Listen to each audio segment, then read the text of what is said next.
Goeiemôre. Ek groet julle vanoggend in die wonderlike naam van Jesus op hierdie koue wintersoggend hierso, nê. Maar ja, wel gedaan, jy's halfpad deur die jaar, nê. En as ons terugkyk, kan ons sien waar God ons deurgelei het, deurgedra het. En hier sit ons aan die aan die draaipunt van die jaar, nê. En ons weet dat die Here gaan ons deurdra in die volgende 6 maande. Hy gaan ons seën, want hy wil ons seën. Hy's 'n liefdevolle God. En hy wil ons seën, dis net, is ons reg om hy seën te ontvang. En ek gaan terug, vandag lees ons uit die Ou Testament uit, nee.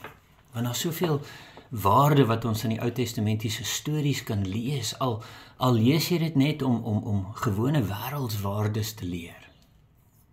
Lees ons dit, maar dit het soveel meer waarde as net dit, nee.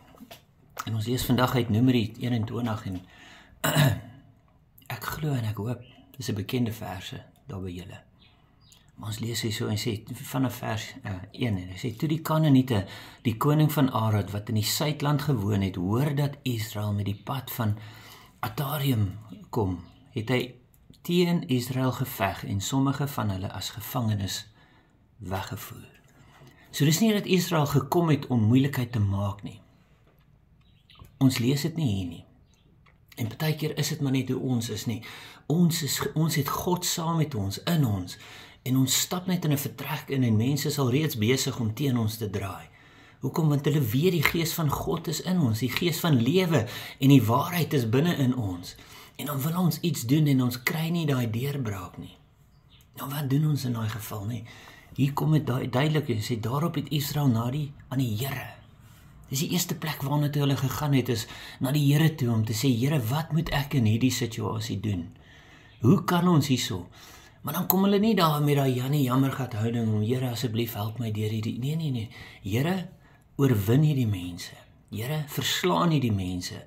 Here, hierdie situasie wat voor my is, Here, breek daai deure, sodat ek deur dit kan gaan, as dit U wil is, Here. Kyk wat sê hulle daar, so daarop het Israel aan die Here 'n gelofte gedoen en gesê, as U hierdie volk heeltemal in my hand gee, sal ek hulle stede met die banvloek tref. So dis nie daar dat ons dan gaan in en ons gaan met hulle onderhandel en ons gaan sekere dinge doen en dis hoe ons is partykeer, nee, want die wêreld sê vir ons moet almal aanvaar en ons moet almal en as ons hulle nie aanvaar nie, dan is ons nie deel van die wêreld nie. En dis nie wat die Here vir ons sê nie, nee. Die Here se woord is getrou, die Here se woord is die waarheid. En hy kom daar so en hy sê, as U hierdie volk in ons hand, beteken dit, as dit U wil is, Here, dan slaan hulle, dan tref hulle met die banvloek. Dan just go all out. Dan sê dit daar so, en die Here het gehoor. Die Here hoor jou vandag, die Here hoor jou stem vandag, die Here hoor jou pleet vandag, die Here hoor jou noodkreet vandag, maar jy moet net na die Here toe gaan met die regte gedagte, die regte gesindheid, om te sê, alles, die hele oorwinning, nie bietjies nie, want ons soek net bietjies by die Here, en die Here wil alles vir ons gee. Dan gaan dit aan, en sê, die Here het gehoor na die stem van Israel en die Kanaaniete oorgegee. En hy het hulle en hul stede met die banvloek getref en die plek Harma genoem. Nou net daai oorwinning gehad. En kom ons lees bietjie verder hier, so hy sê, toe trek hulle van die berg Hor af, weg op pad na die Skelfsee, om die land Edom om te trek, maar die siel van die volk het op die pad ongeduldig geword. Waarna toe was hulle op pad? Na 'n oorwinning toe. Waarna toe was hulle op pad? Die plek waar die Here aan hulle vertrou het. Die plek waar die Here vir hulle gesê, julle sal daarna toe gaan. En op pad daarna toe, ons weet nie hoe lank, en ek gaan nie nou daarin nie, hoe lank was hy reis nie, maar hoeveel keer van ons, die Here beloof ons iets, en dan raak ons ongeduldig. Die Here sê vir jou, hou vas, en ek sal dit vir jou gee. Hou net aan, gaan. Moenie stop nie, moenie stil staan nie, moenie wag nie daar waar jy is nie. Hou aan met jou voorbereiding, hou aan met jou oefening, hou aan met jou leerwerk. Hou aan met jou getrouheid, hou aan met jou geduld. Hou aan met jou soek na die Here. Maar hoeveel kere is ons geduldig soos hierdie Israelitiese volk, dan raak ons ongeduldig en kyk hierso wat sê dit, hulle siel was van die volk het op die pad ongeduldig geword. En die volk het teen God en teen Moses gespreek. Dan sê ons, waar is God in daai situasie? Waar is God? Here, asseblief, ek het gebid, ek het gevra, U het vir my weggegee, ek is op pad daarna toe, maar dit kom nie vinnig genoeg volgens ons as mens nie. En dan dra ons teen God, en dan doen ons eie dinge, en ons murmureer, en ons kla, en ons is so geneig om te kla, so vinnig om te kla oor die dinge wat die Here nog nie vir jou en vir my gedoen het nie. En die Here sê, wees getrou, hou aan, maar ons as volk raak ongeduldig in ons siel. Hoor wat sê dit, in ons siel. En die volk het teen God en teen Moses gespreek. Wees versigtig wat ons sê, nee. Want ons lees daarvan in Jakobus, nee, ons tong het krag om lewe en dood te spreek. En hoeveel keer in ons ongeduld spreek ons dood. Ja, maar die Here wil nie dit doen nie. Ja, maar die Here wil... Nee, dit is nie dat die Here nie wil nie. Dis nie nou sy tyd nie. En ons spreek dan woorde teen God. Ons spreek hy woorde teen God. En ons is ongeduldig met God, ons is ongeduldig, en dan kom maar net negativiteit, en ons luister, en ons spits ons ore na die wêreld, en ons kyk na die nuus, en ons kyk na dit, en dit, en ons gaan na, en ek sê nie, dit is verkeerd nie, maar ons gaan na dokters, en die dokter sê, joh, maar daai en daai is verkeerd met jou, en dan mediteer ons daarop, op die negatiewe, plaas dat ons na die Here toe gaan en sê, Here, dit is U belofte, dat U vir my lewe en oorvloed gee, en ek hou vas aan die belofte vandag, Here, en ek hoor wat die dokter sê, maar ek vat dit nie in nie, ek gaan na my siel toe nie, dat my siel ongeduldig raak met God nie, en God sê vir jou, hy gaan genesing bring, God sê vir jou, hy gaan jou seën, God sê vir jou, hy gaan die uitweg vir jou gee, God sê vir jou, môre sal die son weer opkom, maar moenie ongeduldig raak nie, maar moenie teen God spreek nie, want kyk wat gebeur met hierdie Israelitiese volk, toe hulle teen God gespreek het, dis God wat hulle straf, hoekom? Want hulle spreek teen God, wees versigtig wat hier uit jou mond uitkom, nee, en hy sê vir hulle, en die volk het teen God en teen Moses gespreek, waarom het hy ons uit Egipte laat optrek om in die woestyn te sterwe? Weer eens, lang stories nie, hoe lang terug het hulle deur daai Rooi See gegaan? En hier begin hulle alweer terugkyk na dit wat was, waar hulle was. Die grootste probleem met die volk vandag is, ons sit in 'n gemaksone, om te sê, ja, al is die regering verkeerd, en al is daai wette verkeerd, en ek is gemaklik, so ek gaan rustig sit, en ek gaan niks doen nie. En die Here sê vir jou, staan op en beweeg vorentoe, want dit wat God in store het vir jou en vir my, vir ons volk, is soveel beter, is soveel mooier, is soveel groter, is soveel meer van 'n seën vir ons hart, siel, gees en liggaam, as dit wat die wêreld vir ons offer, maar ons sit in ons gemaksone in, en ons wil nie, we don't want to rock the apple cart, we don't want to shake the foundations, en God sê vir ons vandag, dit is tyd, om uit hierdie gemaksone waarin ons onsself vind, te kom. En dan gaan hy aan so en sê, want daar is geen brood en geen water nie. Ek meen, die Here het hulle deurgedra, elke keer het hulle kos gehad, elke keer het hulle water gehad, elke keer het hulle genoeg gehad, en ons siel walg van die ellendige kos.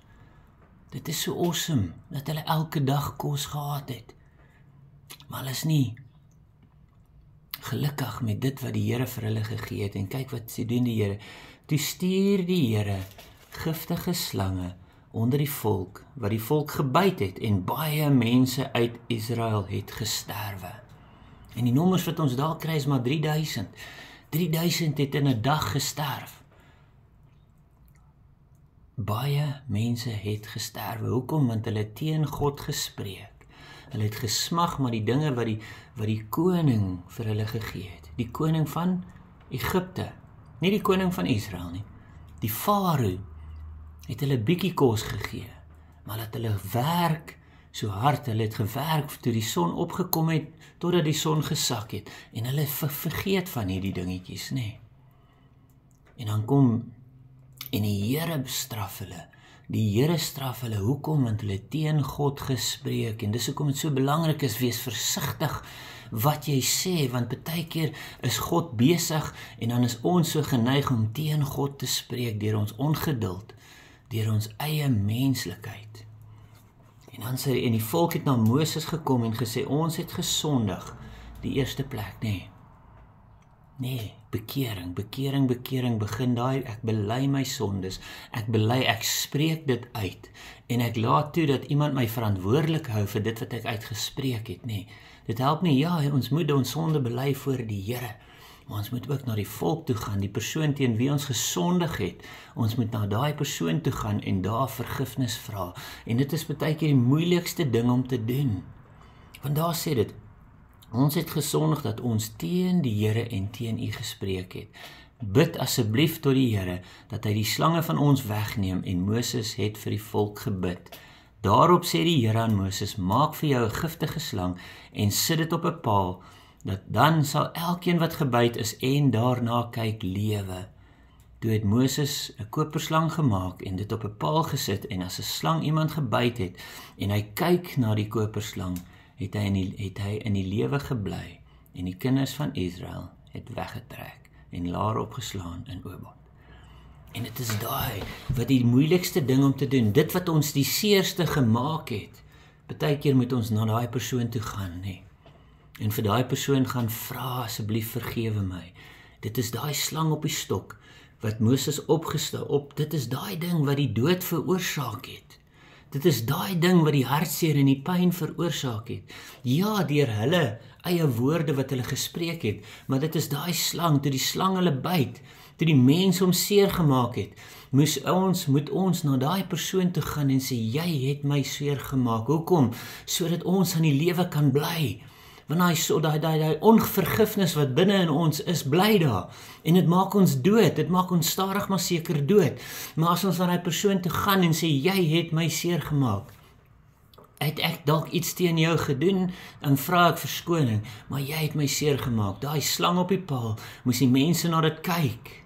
Die ding wat hulle die seerste gemaak het, wat hulle dood gemaak het, hulle moes na daai ding gaan, en daar moes hulle dit aanspreek, sodat hulle aan die lewe kon bly. En dis hoe ons is partykeer, ons dra daai onvergifnis binne in ons, ons dra daai seer, en partykeer het ons dit veroorsaak, en ons moet dan na daai persoon toe gaan, ons moet gaan vergifnis vra, ons moet by die Here gaan hoor, wat moet ons doen.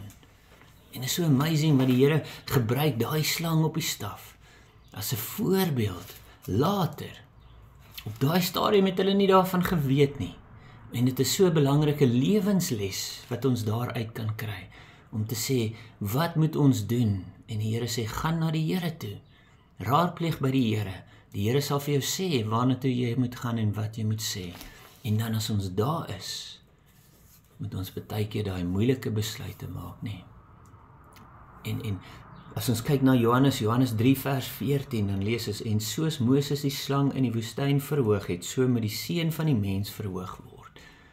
Daar bring hy die hele storie terug, die hele verhaal terug, om te sê, as ons opkyk na die kruis toe, as ons opkyk na God toe, dan sal ons die ewige lewe beerwe, Dan sal ons nie sterwe nie, dan sal ons weet wat om te doen, dan sal ons vergifnis hê van ons eie sonde, en dan sal ons weet, net soos God ons vergewe het, moet ons ander vergewe, sodat ons nie met daai onvergifnisgesindheid rondloop, en stadig maar seker binne in ons sterf.